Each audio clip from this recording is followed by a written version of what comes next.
Thank you.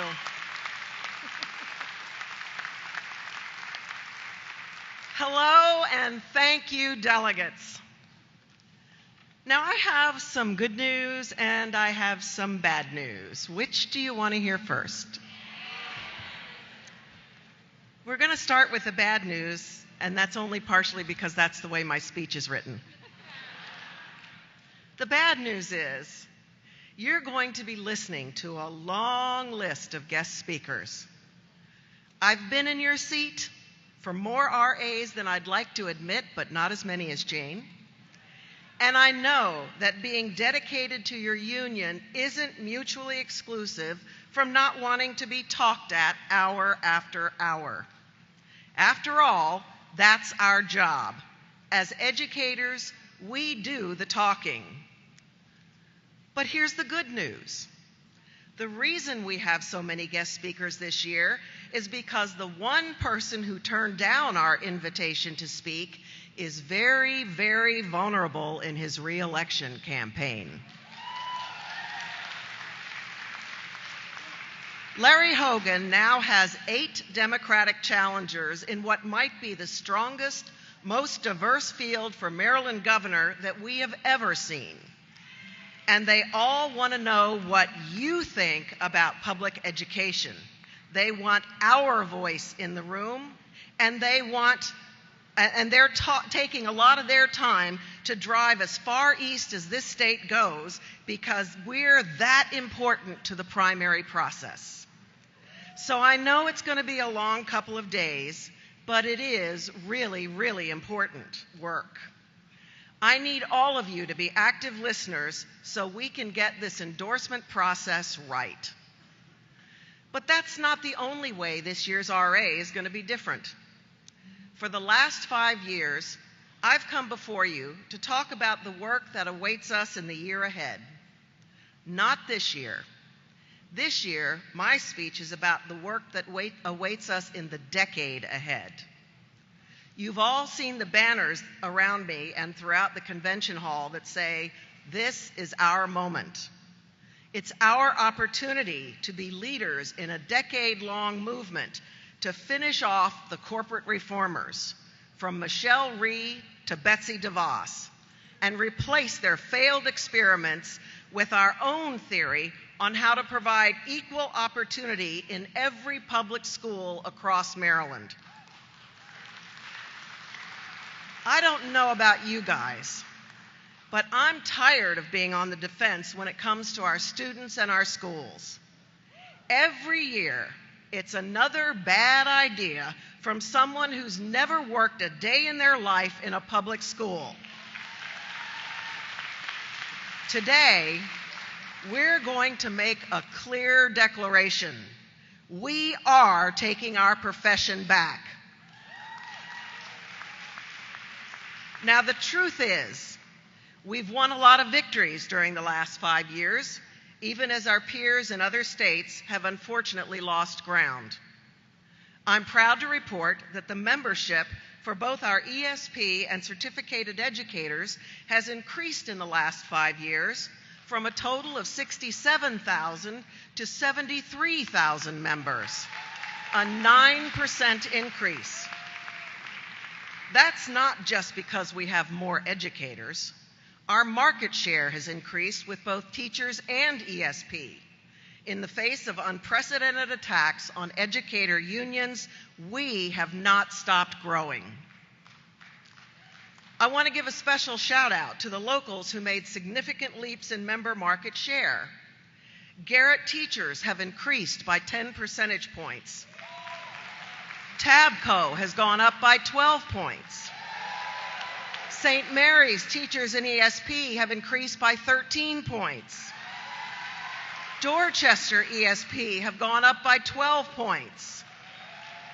Everywhere in the state, from Western Maryland to the Eastern Shore, and from the Pennsylvania border to Southern Maryland, MSEA is growing stronger. That's because of all the hard work all of us have done to win on issues that affect our students' lives every day. In 2011, educators helped pass the Maryland Dream Act, so our students who live in the shadows due to no fault of their own could have a chance at a higher education after graduation. In 2012, we worked with coalition partners to pass marriage equality so our LGBT students and members can marry the love of their life. And then we helped make sure Maryland became the first state to successfully defend both laws at the ballot box. In 2013, we expanded Fair Share so we could negotiate better contracts and provide better representation for all Maryland educators. And in 2014, we passed a legislative package to improve the disastrous implementation of Common Core and slow the tsunami of education reform. Now, while we didn't get the electoral outcome our students deserved in 2014, we have kept fighting for each of them and every day with the current General Assembly in Annapolis.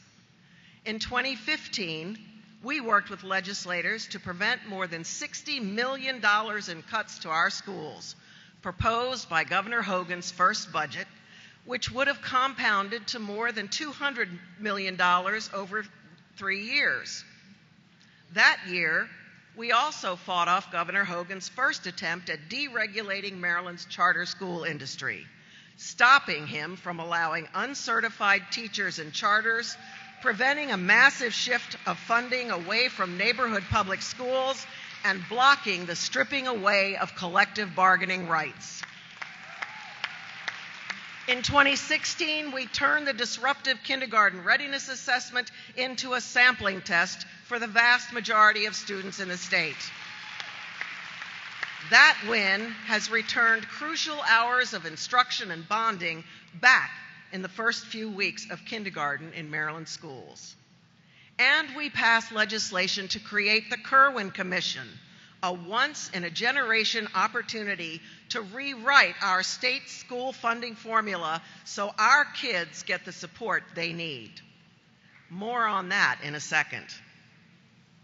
Last year, we had what might be the most successful legislative session I've seen since we passed the Thornton Bridge to Excellence Act in the early 2000s.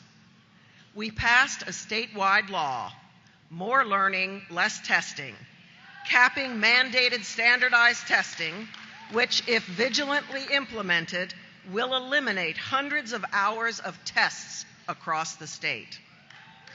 And in a tough fight that was heavily politicized by our anti-public education governor, educators, parents, civil rights activists, and legislators teamed up to pass what will become a national model for school accountability, the Protect Our Schools Act, a framework that minimizes the importance of test-taking in rating school success and meaningfully adds other factors that we know make for really great schools, like school climate, a well-rounded education, and access to advanced coursework. And most importantly, it prohibits the state from privatizing low-performing schools. Sorry, Betsy DeVos and Larry Hogan, not in Maryland.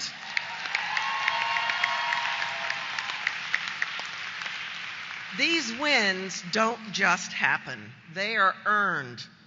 I've seen the unglamorous side of advocacy that each of you has taken on, in addition to your overflowing responsibilities in and out of school. We have spent a lot of time in the last year, really in the last decade, feeling attacked and underappreciated. But we need to recognize and celebrate the wins that we have earned. So, everyone, stand up and give yourselves a huge standing ovation for the wins we have worked so hard for in recent years, for the evenings and weekends you put into meetings, rallies, phone banking, and canvassing, for the family time you've sacrificed advocating for your students, for your solidarity in the halls of the schools to the halls of Annapolis. Let's recognize our victories.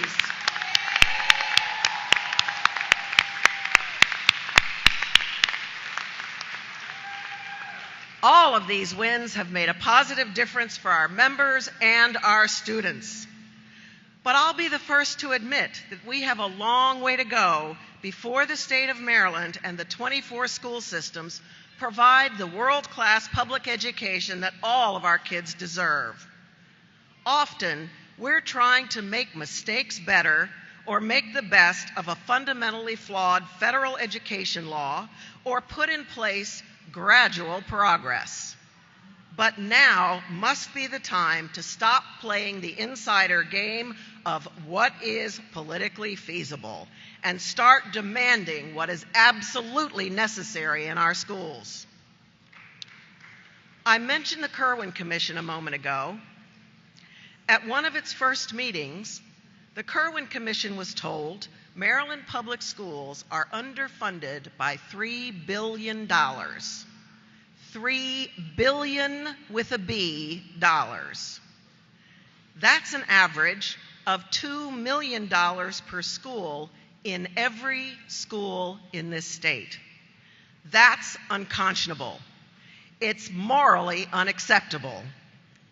We know that it must change, but the only way it changes is if we change. Here's what I mean. 15 years ago, we stood at the same crossroads. Another school funding commission, this one called the Thornton Commission, had found that Maryland was dramatically underfunding its schools by billions of dollars. But to pass a huge increase in funding requires a lot of political will, a lot of courage, and a lot of pressure. That's where we come in. We build a lot of pressure through holding ourselves accountable to a culture of organizing, a culture of showing up, a culture of not backing down. Back then, we rallied, thousands of us shutting down the streets of Annapolis. We held house meetings to talk to our colleagues and our neighbors. We met with legislators. We wrote letters to them. We called them. Heck, we even waited an eternity for our dial-up modems to connect to the internet so we could do this crazy thing called emailing them. And we won. The legislature approved billions of dollars in new funding for our schools, phased in over a half a dozen or so years. The average teacher's salary jumped up more than 20%, from over $50,000 to nearly $63,000. Since the new funding was fully phased in during 2008, the number has only gone up about 5%. As Thornton funding was phased in, the student-to-teacher ratio dropped by 10%, or nearly 2 students per teacher. But after the phase-in of the new funding, you guessed it, the ratio has crept back up again. That new funding overlapped with significant increases in student achievement, narrowing achievement gaps, and boosting equity. Is anyone surprised that improving educator working conditions led to better student learning conditions? I'm not, because they're the same thing, the same exact thing. And we didn't achieve it all through hope alone. We didn't achieve them through depending solely on the activists who fit in this very room back then. We worked for it. We agitated. We organized. We got people involved in the fight who were never before, whether colleagues or neighbors. We persisted, and we won. That's what the moment demands of us now. The last time we had a shot to dramatically improve funding for our schools was 15 years ago. For many people in this room, this is the last shot, maybe the only shot you'll get to do so during your career. We have to make the most of it. Unless you're satisfied with how things are now, then and only then can you sit this one out. I'm not satisfied. I'm not satisfied when teachers make 84 cents on the dollar relative to comparable professions. I'm not satisfied when many of our ESP members don't get a living wage. I'm not satisfied when kids are learning in trailers and drinking out of lead-piped water fountains. I'm not satisfied when we know for a fact that the average Maryland school is underfunded by $2 million. I'm not satisfied when we have school psychologists with 2,400 students in their caseload, and special educators are asked to be both a teacher and a caseload manager.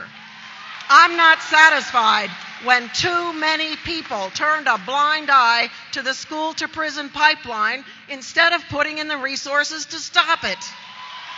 I'm not satisfied. Are you?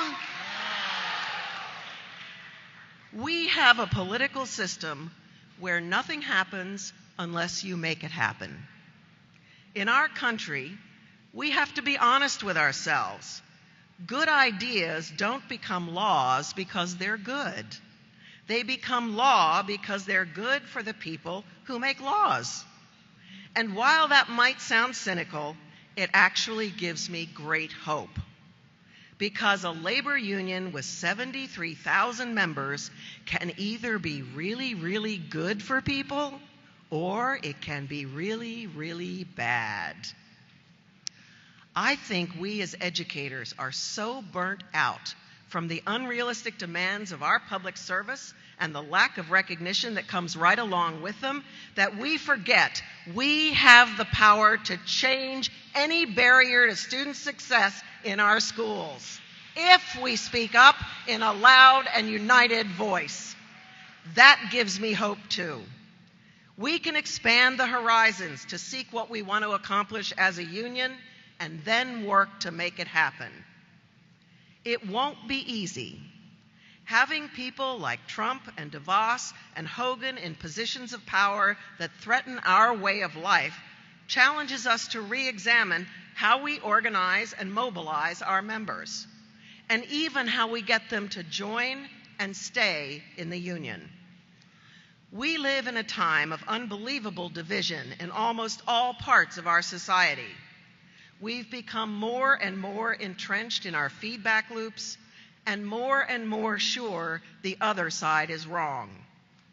What better natural response to that division than to have a professional association, a professional union available to join and to be part of? Think about what the word union means. Having something that is by definition stronger because you are in it, because you share a common solidarity with other members of our community, is the exact answer we need in response to those who seek to divide us. It is the people in this room right now who have the power and the opportunity to take that concept, that this is our moment to be the answer to each of our community's unmet needs, both in creating a shared identity and in addressing the literal unmet needs in our schools, and make it a reality in our 24 districts. You can leave this convention knowing you are a leader in the movement that will take us to better days. But it will require a change. More dedication to the cause, more resilience to keep asking when you get no's, more patience to listen to why many members are passively frustrated instead of actively determined. The next decade or more of the work we have chosen to devote our lives to depends on the changes we devote ourselves to lead on in the next year. For the last 5 years as your president, it has been my privilege to fight alongside you and be inspired by you. Rest assured that whether in the remaining time of my presidency or in my retirement, I will still be fighting next to you, still be inspired by you, and still be in the streets beside you so that we can make the most of this moment. Thank you.